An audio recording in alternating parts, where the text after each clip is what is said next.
Hey gang, welcome back to Talking The Orville, where we're ready to continue our adventure learning about many of the aliens that reside within the Orville universe. Don't forget to like and subscribe to the channel, and if you like this type of content, just remember we have a lot more of the world of the series to talk about.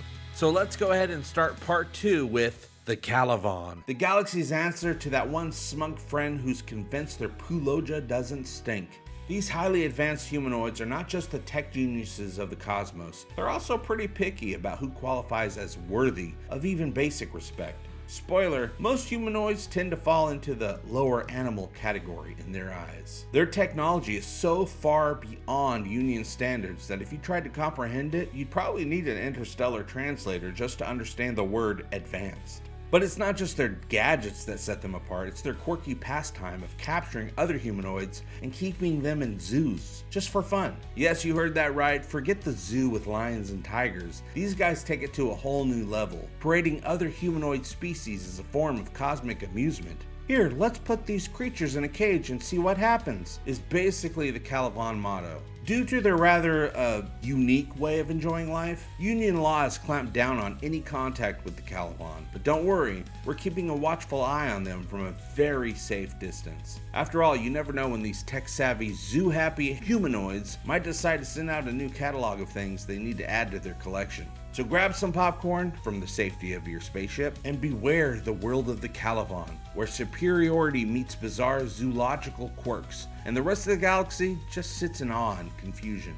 Let's talk about the Chak'tal, a spacefaring predatory species who have made only one cameo in Union history so far. Picture this, red eyes that aren't just for show, but are finely tuned to the infrared spectrum, giving them night vision so sharp they could probably spot a stowaway on a moonlit asteroid. And if that's not enough, these critters boast a sense of smell that would put even the most seasoned canine to shame. Rumor has it they might even be descended from cosmic wolves. But the plot thickens. While the Union has only had a brief run-in with these interstellar hunters, the Chak'tal have managed to strike fear into the hearts of the Krill, who are currently on the defensive in a full-blown galactic war. So strap in and enjoy this cosmic caper where one legendary encounter reveals a species that's as formidable as they are mystifying. The story of the Nyxians is a sad one, an ultra-rare case of a species that managed to catch the Union's eye despite not being able to, fly through the stars. So how did they make the leap from cosmic obscurity to Union VIP? Well, it all started when the USS Orville was out gathering some light cosmic reading material, namely the destruction of an entire planet system by a growing red giant star. Solid vacation reading, right?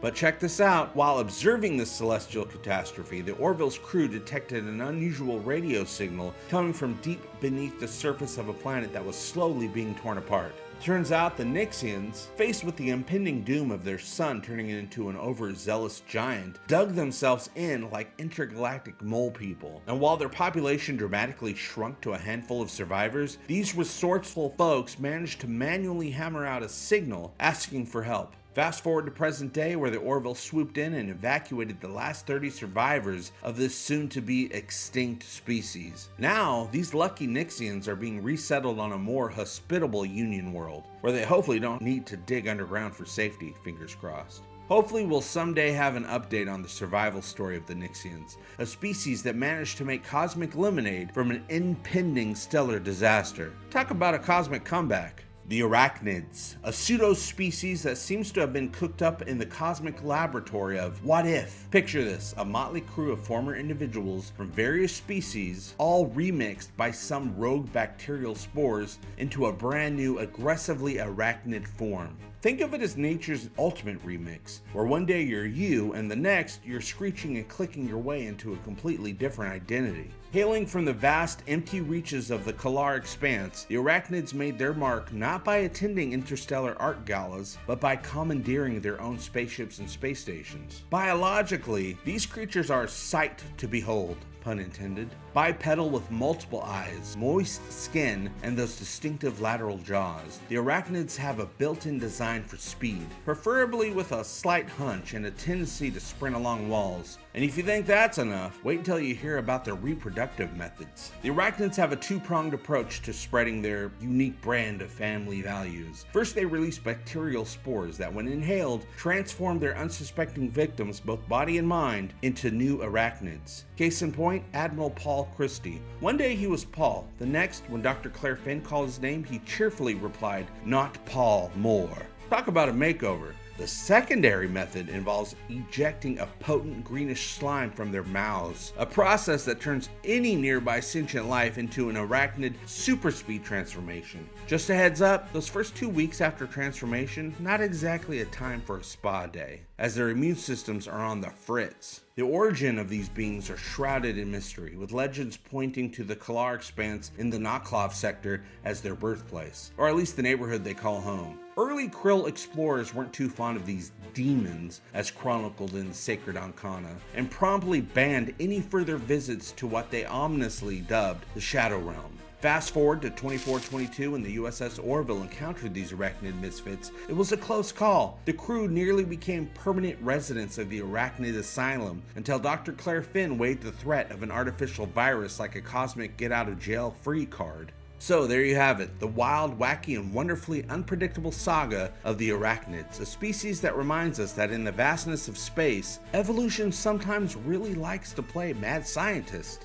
The Janisi, a species so committed to their matriarchal ways, they make Mother Goose look like a mild-mannered bystander. Hailing from the Azar system, the Janisi play by rules that can only be described as assertively unconventional. If you're a male, good luck claiming any rights, especially to things like your own agency, your relationships, and most likely your dignity. Here's the vibe. Men, they're kept in subservient roles. If you're a guy in Janisi society, you're either hauling luggage, doing genuflection for the powerful women around you, or trying not to accidentally disrespect someone by existing in a position of authority. Women, on the other hand, can claim any man they want for their pleasure, as long as no other woman has done the same. Once claimed, men are at the mercy of the woman or women in question, essentially serving as the human equivalent of a rental card.